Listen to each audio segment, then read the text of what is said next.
ఇప్పుడే నేను మచిలీపట్నం పోర్టుకి వెళ్ళొచ్చాను. పోర్టు చూశాను.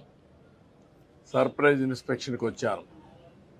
దగ్గర దగ్గర 3,669 కోట్ల రూపాయల ఖర్చుతో పీపీ మోడల్లో ఈ ప్రాజెక్ట్ పూర్తవ్వాలి. అక్టోబర్ 2025కే పూర్తి చేయాల్సిన అవసరం ఉంది.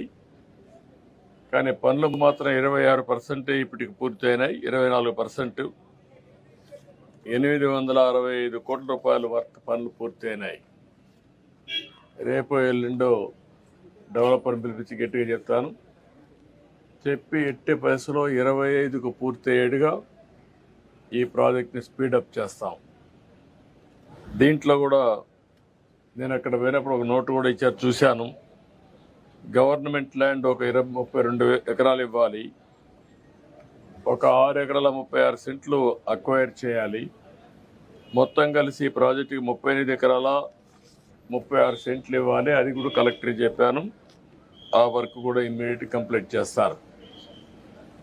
ఇది అయిన తర్వాత ఇక్కడ మొత్తం స్టార్టింగ్ 4 బర్తలు వస్తాయి. అల్టిమేట్గా మాస్టర్ ప్లాన్లో 16 వరకు వెళ్ళే అవకాశం ఉంటుంది. ఫైనల్ ప్రాజెక్టులో 3,696 ఎకరాలు ల్యాండ్ కూడా కావాలి. ఇప్పుడిప్పుడే స్పీడప్ అవుతుంది. దీన్ని పూర్తిగా ఇంకా స్పీడప్ చేసి మళ్ళీ ఈ ప్రాజెక్టు పూర్తయితే మచిలీపట్నానికి ఒక అభివృద్ధికి దోహదం చేసే అవకాశం వస్తుంది. రెండోది కూడా ఇది రాజధాని పోర్ట్. ఇది అమరావతికి దగ్గరుండే పోర్టు. ఒక 45 నిమిషాలు, 1 గంటలో ఇక్కడికి వచ్చే అవకాశం ఉంటుంది. కాబట్టి ఈ పోర్ట్ని అన్ని విధాలు అభివృద్ధి చేసుకుంటే ఈ ప్రాంత ప్రజలకే కాకుండా రాజధానికి కూడా ఎంతో ఉపయోగపడే పరిస్థితి వస్తుంది. దానికి కూడా స్ట్రీమ్ లైన్ చేస్తాం. ఎక్స్టర్నల్ రోడ్స్ కానీ, అదే మరి ఇక్కడ కావాల్సినటువంటి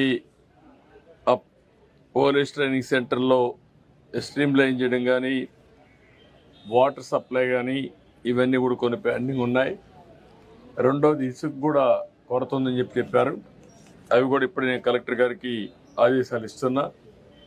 ఈ ప్రాజెక్టుకి ఫాస్ట్ ట్రాక్లో రా మెటీరియల్ కానీ, లేకుంటే వాళ్ళకి కావలసినటువంటి సదుపాయాలు కానీ అన్నీ కూడా పూర్తి చేసి దీన్ని అనుకున్న టైంలో పూర్తి చేయడం ఒక బాధ్యతగా పెట్టుకుంటున్నాం. అది కూడా పూర్తి చేస్తాం. ఈ ప్రాజెక్టు పూర్తి చేయడమే కాకుండా ఈ ప్రాంతంలో పరిశ్రమలకు కూడా మనం నాంది పెరిగితే ఎక్స్పోర్ట్ చేయడానికి వస్తుంది. కంటైనర్ పోర్ట్ కింద దీన్ని అభివృద్ధి చేయగలిగితే నాగ్పూర్ నుంచి కానీ, తెలంగాణ నుంచి అయితే డ్రై పోర్ట్ కింద దీన్ని ఇంటిగ్రేట్ చేసే అవకాశాలు ఉంటాయి. వేరియస్ ఆపర్చునిటీస్ ఉన్నాయి. మన రాష్ట్రంలో కాకుండా నైబరింగ్ రాష్ట్రంలో ఏవైతే ల్యాండ్ ఉండే రాష్ట్రాలు ఉన్నాయో అవన్నీ కూడా చేసుకుంటాం. అల్టిమేట్గా ఈ పోర్ట్ని ఒక మంచి పోర్ట్గా అభివృద్ధి చేయాలని చెప్పి అనుకుంటున్నాం. అది కూడా చేస్తాం. అదే మరి సిటీకి నేను ఇంత మునిపే చెప్పాను, ఆ పనులన్నిటి కమిట్మెంట్ ఉంది. తప్పకుండా చేస్తాం. ఇది బ్రీఫ్గా.